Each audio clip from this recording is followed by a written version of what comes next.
The Narrative of A. Gordon Pym by Edgar Allan Poe. Chapter 18. January 18th. This morning we continued to the southward with the same pleasant weather as before. The sea was entirely smooth, the air tolerably warm, and from the northeast, the temperature of the water 53. We now again got our sounding gear in order, and, with 150 fathoms of line, found the current setting toward the pole at the rate of a mile an hour.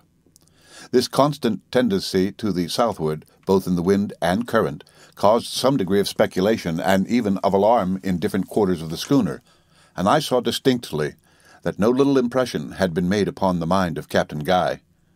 He was exceedingly sensitive to ridicule, however, and I finally succeeded in laughing him out of his apprehensions.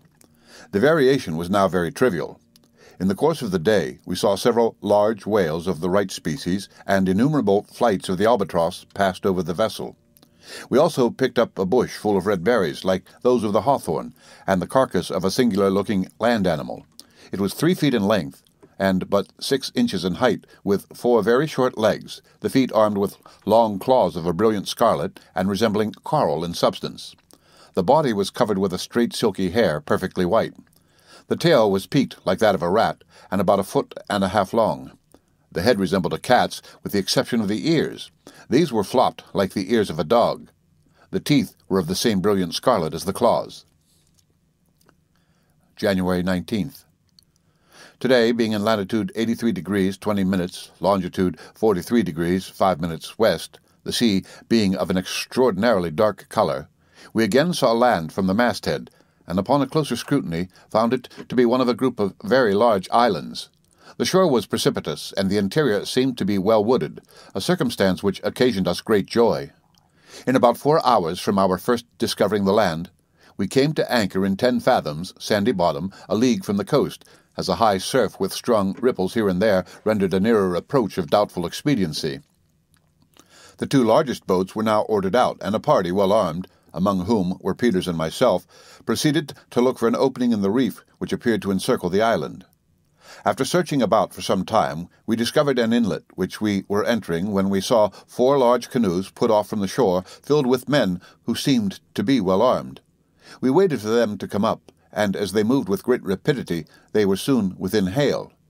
Captain Guy now held up a white handkerchief on the blade of an oar when the strangers made a full stop, and commenced a loud jabbering all at once, intermingled with occasional shouts, in which we could distinguish the words, "Anamumo" and "Lama Lama." They continued this for at least half an hour, during which we had a good opportunity of observing their appearance. In the 4 canoes, which might have been 50 feet long and 5 broad, there were 110 savages in all.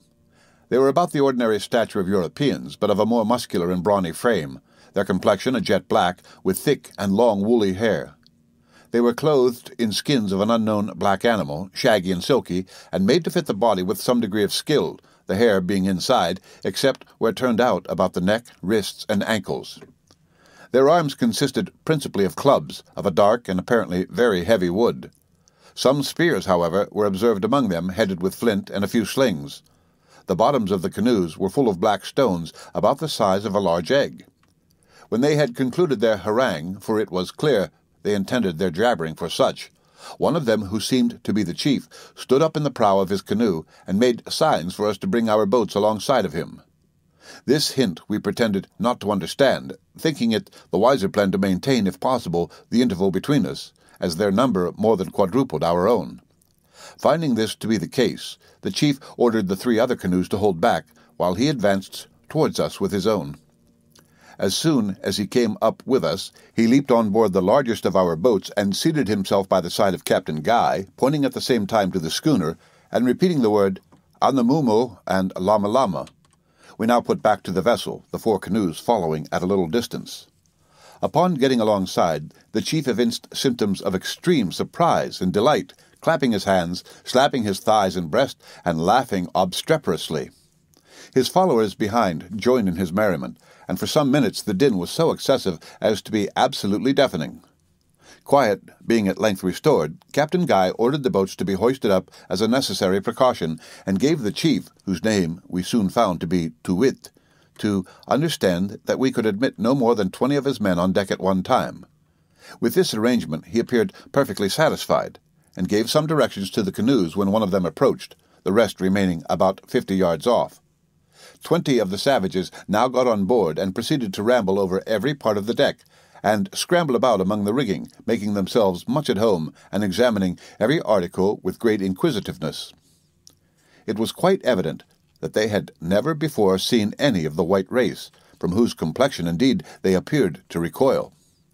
They believed the Jane to be a living creature, and seemed to be afraid of hurting it with the points of their spears, carefully turning them up. Our crew were much amused with the conduct of Too Wit in one instance. The cook was splitting some wood near the galley, and by accident struck his axe into the deck, making a gash of considerable depth.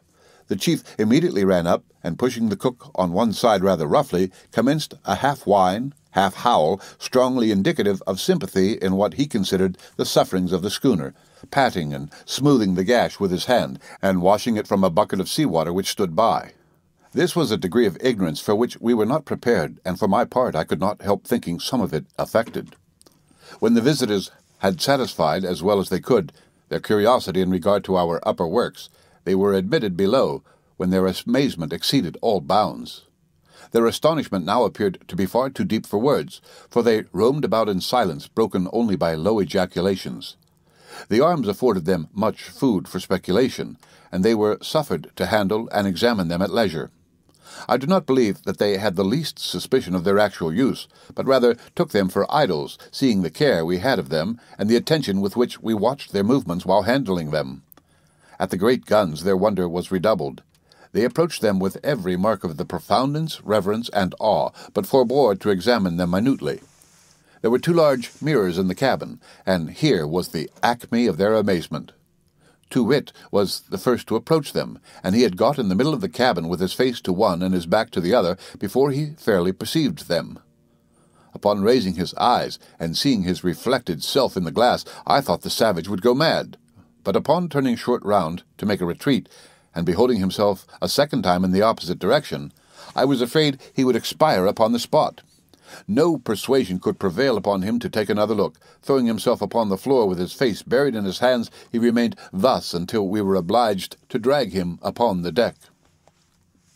The whole of the savages were admitted on board in this manner, 20 at a time, Too Wit being suffered to remain during the entire period. We saw no disposition to thievery among them, nor did we miss a single article after their departure.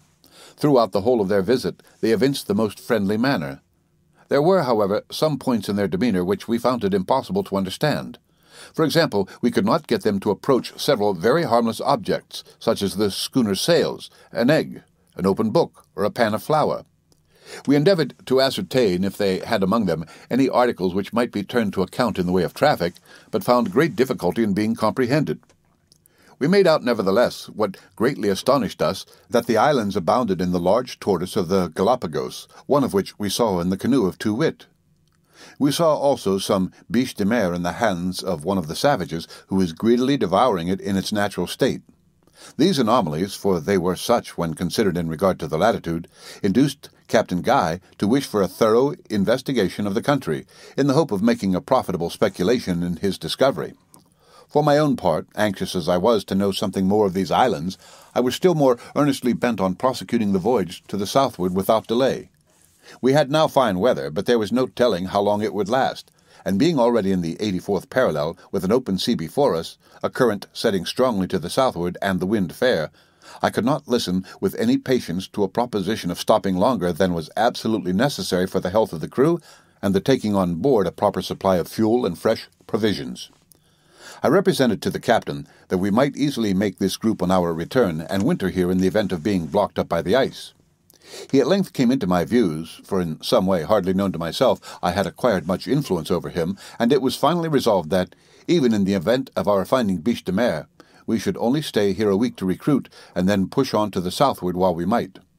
Accordingly, we made every necessary preparation, and under the guidance of Too Wit, got the Jane through the reef in safety, coming to anchor about a mile from the shore in an excellent bay, completely landlocked on the southeastern coast of the main island, and in 10 fathoms of water, black sandy bottom.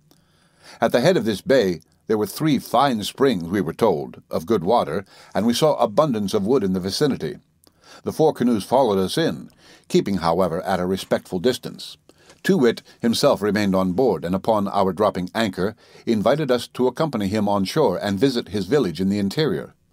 To this Captain Guy consented, and 10 savages being left on board as hostages, a party of us, 12 in all, got in readiness to attend the chief. We took care to be well armed, yet without evincing any distrust.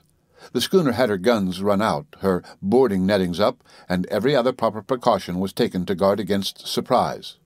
Directions were left with the chief mate to admit no one on board during our absence, and, in the event of our not appearing in 12 hours, to send the cutter with a swivel around the island in search of us. At every step we took inland, the conviction forced itself upon us that we were in a country differing essentially from any hitherto visited by civilized men. We saw nothing with which we had been formerly conversant. The trees resembled no growth of either the torrid, the temperate, or the northern frigid zones, and were altogether unlike those of the lower southern latitudes we had already traversed. The very rocks were novel in their mass, their color, and their stratification, and the streams themselves, utterly incredible as it may appear, had so little in common with those of other climates that we were scrupulous of tasting them, and indeed had difficulty in bringing ourselves to believe that their qualities were purely those of nature. At a small brook which crossed our path, the first we had reached, Too-Wit and his attendants halted to drink. On account of the singular character of the water, we refused to taste it, supposing it to be polluted, and it was not until some time afterward we came to understand that such was the appearance of the streams throughout the whole group. I am at a loss to give a distinct idea of the nature of this liquid, and cannot do so without many words. Although it flowed with rapidity in all declivities where common water would do so, yet never, except when falling in a cascade, had it the customary appearance of limpidity.